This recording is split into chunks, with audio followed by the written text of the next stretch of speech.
Hey, it is your buddy, Peace and Harmony with you here today. Much love going out to all the beautiful empowered harmonizers. And we're zooming in and focusing in a little bit more in depth in terms of what do you need to know if you're moving on outward from a relationship with a toxic individual, whether it's a covert narcissist, an overt narcissist, so someone who is overtly all about themselves, or someone who is very malignant, psychopathic, someone who has caused you to basically go way out of yourself in order to accommodate and to please this individual. So we're going to get started on this topic because I think it's very important. There are some things that you need to know about the relationship and then moving forward, and how to do this with grace, with ease. You might shed some tears, and that might help you to resolve some grief, but these are some things that you need to know about a relationship with these types of individuals and what you need to know to move forward. But before we get started, I just want to give a super huge shout out to those of you who have recently donated to the channel. It is so awesome to hear from you. Thank you so much for your generosity and your support. It's an honor and a privilege to be a resource and a go-to person for you to think about, discuss, kind of understand the dynamics that have been plaguing some very bewildering and oftentimes very painful relationship issues, and definitely some very important decisions. Kind of, you know, not only looking at these very important relationships, but also kind of looking inside at yourself and making the decision to be bold, to be rigorously honest, and to really be able to sort some things out and be able to own up to your decisions no matter how painful. So kudos to you all for really stepping up to the plate and being able to make some decisions. And it is wonderful to hear from you. So thank you so much for your donation. It really makes this time of year during the holidays special and meaningful to me. So thank you so much. And absolutely positively, as I state in my videos, if we have been a positive influence to you here, please do feel free to donate at the PayPal Donate Now button here on the Peace and Harmony channel. So we're zooming in and focusing in a little bit more in depth in terms of what do you need to know about moving forward, moving beyond a very painful relationship with a narcissistic individual, someone who may be very severe. They might even be antisocial. They might even be psychopathic.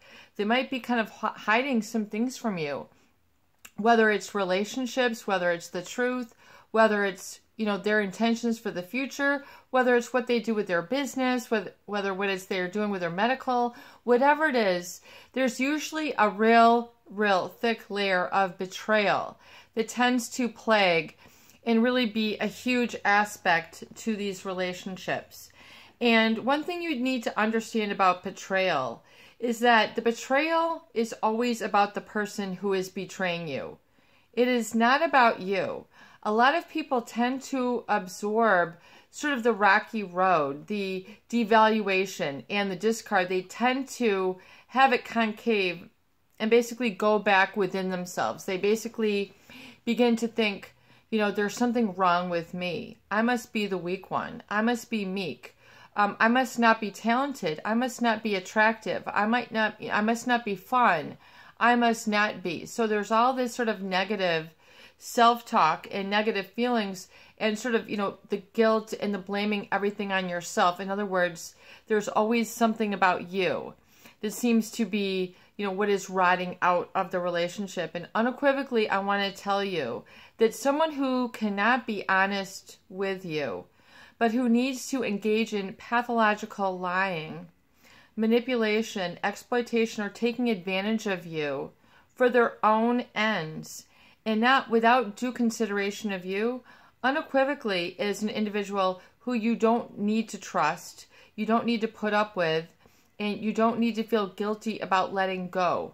You know, oftentimes people tend to be too fatherly or too motherly to these individuals. In fact, oftentimes these are the fixer-upper relationships where, wow, you know, I can give so much to this person. I can give so much of my time. I can give so much of my energy, my affection.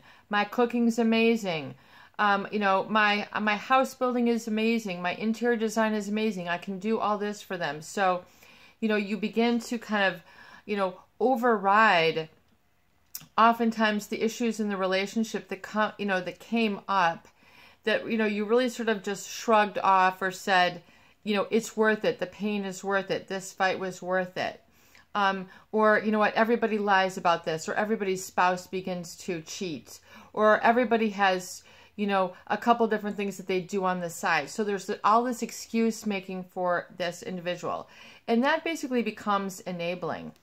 In other words, it becomes very difficult then, because you don't want to confront the fear within yourself that perhaps, maybe there's something with this relationship that I don't want to look at. So I'm going to just keep it going, and I'm going to override my gut instinct, my second brain.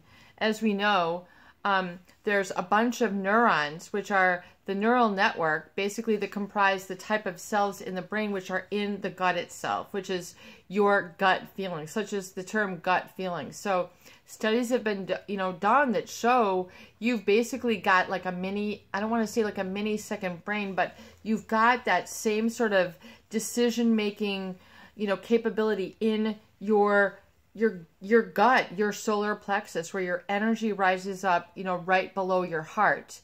You've heard butterflies in your stomach. This is getting ready, the anticipation, that spidey feeling, that sensation or feeling that kind of makes you want to, you kind of hit like an emotional speed bump, and you go, you know what, I don't think that's good, but you just sort of, but then there's the equating that, well, this relationship was so good, it's always hearkening back to the love bombing stage, or what you have idealized about this individual. And the fact that ultimately you feel your decision-making process then resulted in, well, I should compromise. I should compromise my standards. I should compromise my needs.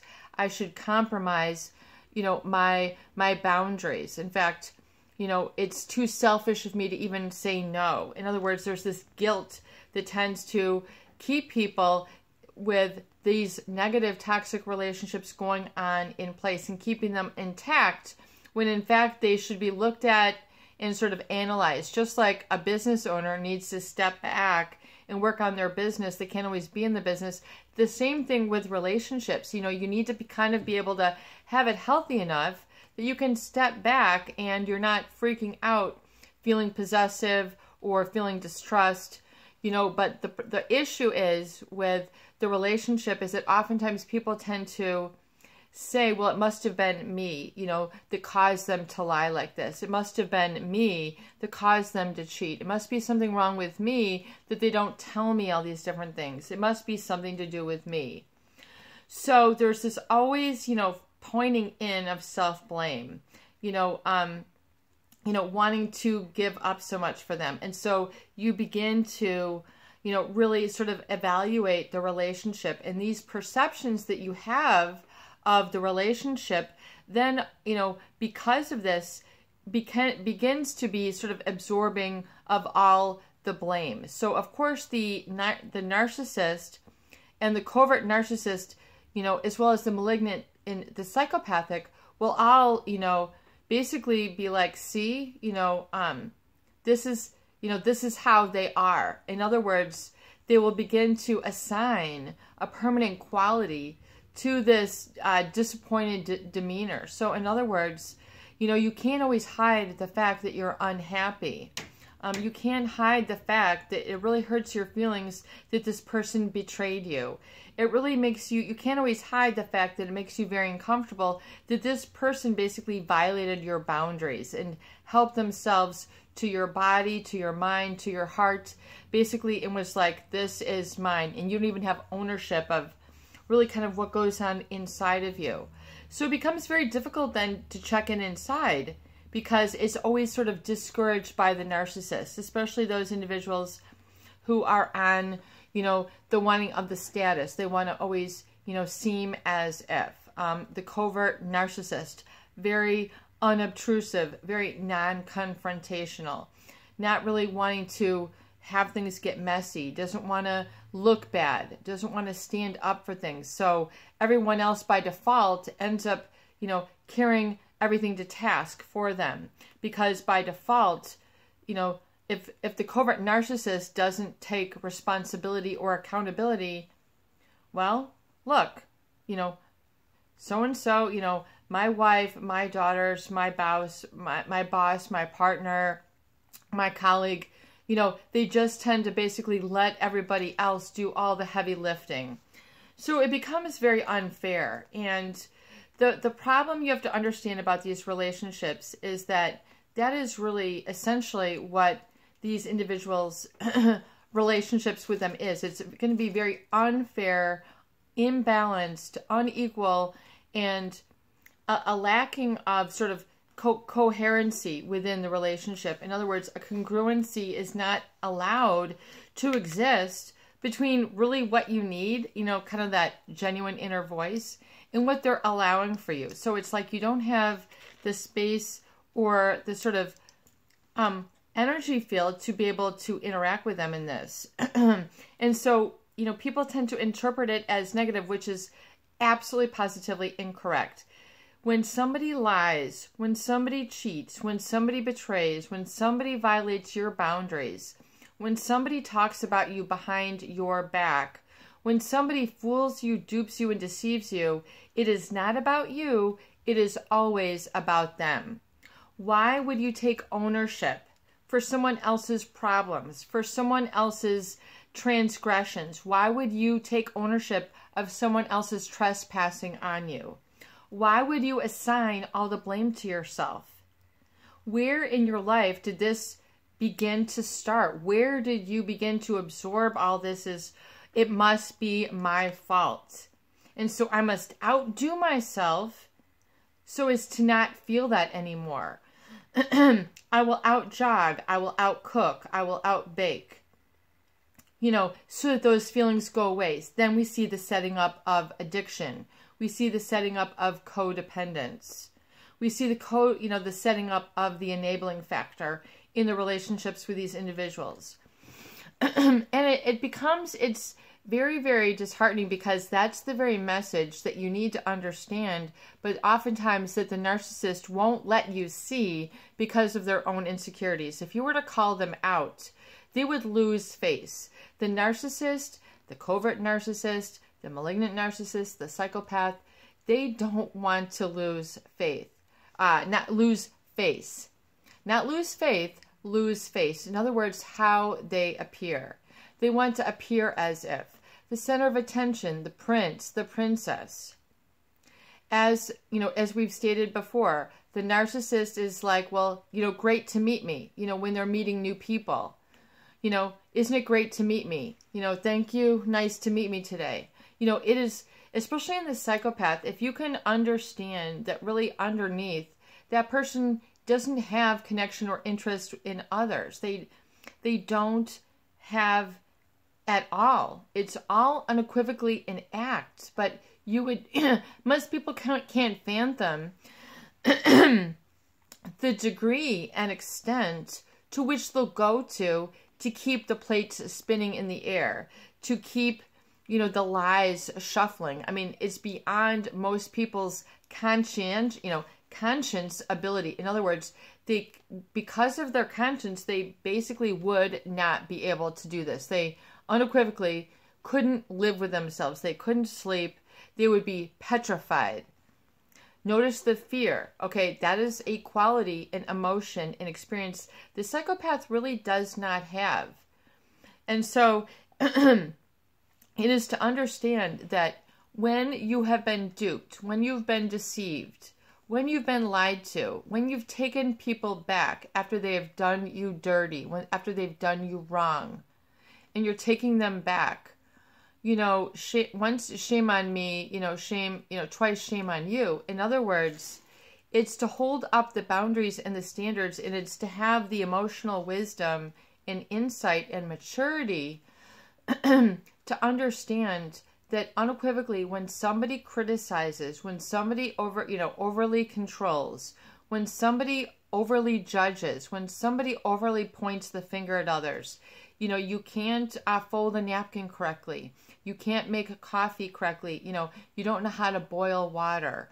You don't know how to open up a car door. I mean, the basic of basics. It is not about you. It's about the other individual. So when it is very important for you to understand that all the gravity, all the heart, the harshness, all the heaviness, all the sadness, all the melancholy is really because you've been taking it on as your fault or as a fault. In other words, there's not something wrong that I did that I can change and we can kiss and make up. It's to feel that there's something inherently wrong with me. Like there's something wrong with me, And so people end up, carrying this cross. They don't ever end up sort of working through it and then releasing it, having that catharsis and then having that closure. The narcissist, they're not about the closure. They're not, about coming to amends. They want to always appear better than. They want to always appear overly, entitled, always sort of very, over people, and not in a positive way, not in a let me take your arm way, let me lay down my jacket so you can walk through this puddle way, but so that I can look like such and such and I can appear as if. It becomes a very superficial, sycophantic type of reality. And it's not that, you don't have enough energy. It's just you are sick of playing the game. You don't like to live that external, disingenuous life. And there is no shame in admitting that. It doesn't make you a bad person to say, I don't want to play this anymore. It doesn't make you a quitter. It doesn't make you, unlovable. All these assumptions that people tend to take out of these relationships can be very, very damaging on the emotional, physical, psychological, spiritual level. And so to understand that the narcissist will unequivocally judge, control, condemn, criticize, cause you to always focus on them and think about them and always talk about them in order to keep all those plates spinning in the air. For some reason, because of this personality type, it is all about the exterior. It is all about the show. It's all about the as if. It's all about putting on, the Vogue, so to speak. But it's not an inner Vogue. It's not an inner beauty, although they might have some of that, or so you feel. But oftentimes, when things don't always go as planned, i.e. someone loses a job, i.e. someone gets sick, the narcissist is very cool or calm in those situations. They don't like to be seen. They don't want to come to your bed. They don't like to think that things could be unraveling. Or if they do, it's always, done in this sort of very sort of sarcastic way, when there was something very serious done, they just had an aneurysm fixed and they've got their head shaved and, just got a haircut. They can never deal with a genuine sort of compassion, empathy, seriousness. There's always sort of a making light of these sort of serious things. And it's kind of like, we shouldn't really be, that shouldn't be like a good reaction, So it can be very, very difficult to pry yourself away from these people because it's kind of like, water seeks its lowest level. And if you have a lot of flow in the relationship, it's like the water can go pretty low. Your emotional boundaries, can become very low and your standards can become very low. In other words, you feel kind of going against your own sort of beliefs or faiths, your faith, your values, things seem to be corrupted as of such, or needing to be denigrated in order to maintain the relationship. So if you've seen this transpire, or if you've experienced this in your relationship, then it's unequivocally to say, I can see where then I conceded, I had defaulted, I had lowered myself. I had done this in order to maintain. So these relationships can be very high maintenance, i.e. they need a lot of fixing. These people need a lot of fixing. And so especially those people with the biggest of hearts, it's a perfect match because here comes the endless love, and perhaps you thought this was your endless love, I mean, that's a big feeling, you know. Endless love, that's a big feeling. I mean, there's a movie, you know, there's songs, there's poetry. I mean, endless love. I mean, that's just, it will go on and on and on. Celine Dion, you know. So if you've had this like love of the movies, this love of the symphony, you know, this sort of, you know, real percussive, you know, sort of oceanic, you know, all involving, you know, your entire physical being has been sort of swept up. It's very difficult to not say that it was your fault and to want to take responsibility for everything. But unequivocally, when you get distance and when you get no contact and when you're able to see the relationship from a distance, you know, from above a little bit, from a little bit higher stoop, from, you know, a little bit of a bird's eye view, so to speak, you can then see where you then, you know, you can kind of come out of hiding a little bit and say, you know what, I really wasn't respected in this relationship. I really, you know, this really was not healthy. This was really, you know, ready to, you know, go in the jet set life to a place that I don't want to jet set to. You know, you can really begin to see, and then you can be able to resist and know, and then really see through your own eyes and see through your own heart that it was all about them. The commitment phobia, you know, the fact that they couldn't commit, they couldn't be truthful, they couldn't be honest. You know, all these different things that you thought it was because of you. You were too demanding. You wanted to know the truth. You became too obsessive. You were too needy. You were too clingy. What's wrong with you? Let this go. You know, all these, I'm just going to fix my blanket here. You know, so all these different, you know, feelings begin to then, you know, begin to crop up. And just like as children, you know, especially if you're kind of in that stage of your life where, or in the relationship where you had, you know, this could have been a childhood sweetheart, or you kind of had this youthfulness and playfulness, then it's very difficult to grow up and mature with this person and move on. It's like they always seem like they're in second gear. You know, they're never moving on to the third gear, the fourth gear, or if there is, there's a shame involved. You know, there's a sort of embarrassment, you know, that we're becoming serious, or that we're having this talk, or we're sorting things out, or we're, you know, we're addressing these things. So the narcissist unequivocally will hide their insecurity at all costs. I mean, that is, I would say, a number one huge issue that you need to know about the narcissist is that they always want to save face. They always want to appear as if.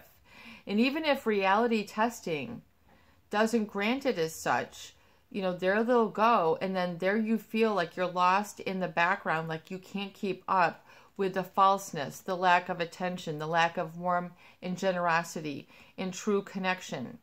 But here they go, you know, out there working on the external again, flashing whatever, you know, the relationships, it's whatever relationship looks good, whatever party looks good, despite the fact that, you know, they're bursting at the seams, an emotional mess, you know, there they go. And then eventually at some point you go, you know, I gotta stop the jog here. Like, you can go and run yourself over there, you know, down until you grind yourself up. Like, I'm gonna remain, you know, human.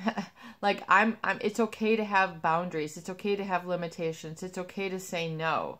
You know, the narcissist wants to just, you know, be this bigger than life. And you might have part of a relationship that is bigger than life. I mean, that truly can be a wonderful thing. But yet, when it neglects the genuine, when it neglects the needs, when, you know, you can't look at reality in the face, they're always putting on a show, a sham, a scam, or doing you dirty, then it's not good. You know, it's not healthy. It's time to say, whoa, you know, let's sort things out. And to understand that it's not about you. You know, you might have, you know, tried so hard to really get the relationship on track, you know, so kudos to you. But, you know, also kudos to you for being able to check in with yourself and say, you know what, even though all this is what I really want and what I really need, and this is okay. Like, I don't have to feel guilty, ashamed, insignificant, weak, meek, you know, all the different negative meanings that you ascertain to yourself because of this relationship and that manipulation. And likewise, with someone who is psychopathic, one thing you unequivocally need to know also is that this person is going to be the exact same way to whomever they encounter next. It's not going to be any better for the next. It's not going to be any better for the next after that, etc. In fact, it only gets worse. So have some gratitude. Even if you're alone, have some gratitude that you are free and clear of this discomforting individual. Be grateful that you're free and clear of not hearing from them. It is actually a nice little wake-up call in a moment for you. You might need to have some valley moments, i.e., you know, in the lush of the valley of the mountains. You know, you might need to have some time to really stay sort of within and check within and nurture within. You know, really get to know yourself.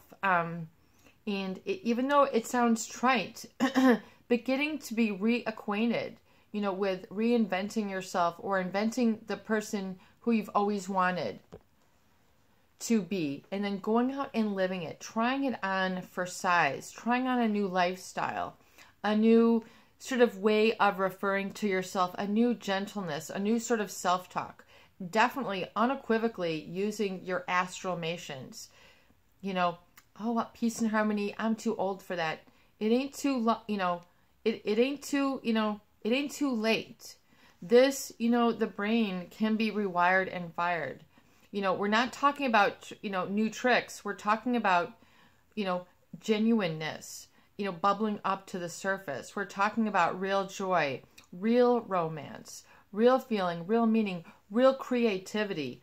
You know, one thing, when you begin to let go of the toxic relationship, you'll begin to see how much creativity you have. In other words, once you begin to apply yourself, you'll begin maybe to be even a little frightened by either, you know, the new energy you have, the new thoughts. I mean, this is what people want. You know, this is a desirable state, to be able to be liberated, to be independent, to be autonomous, to be decisive, to follow your passion, to follow your bliss, to stop those self-limiting beliefs that the narcissist or the psychopath had created within you.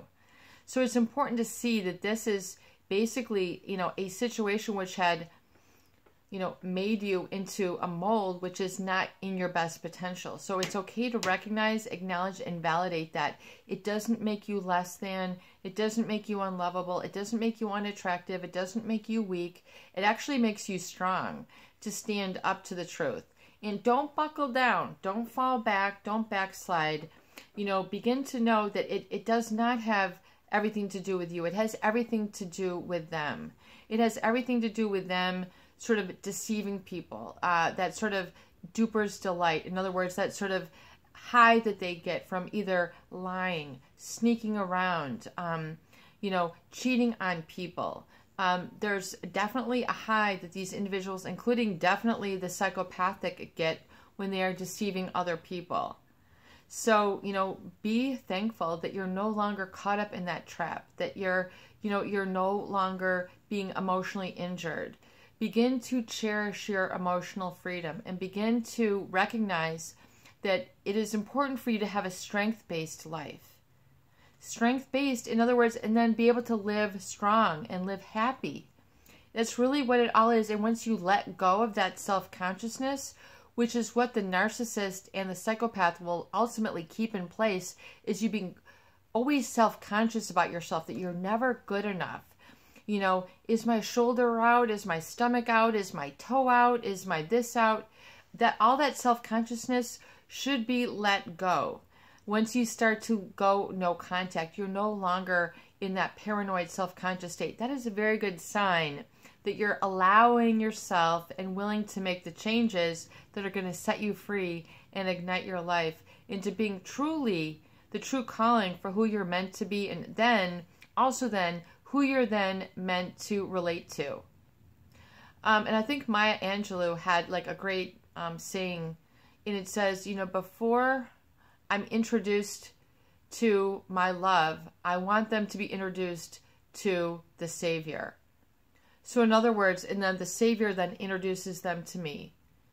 So think of it like that, that once, if you're in the pain of letting go of a relationship, realize that there's something greater, a greater force in life that's ready to make an introduction to you.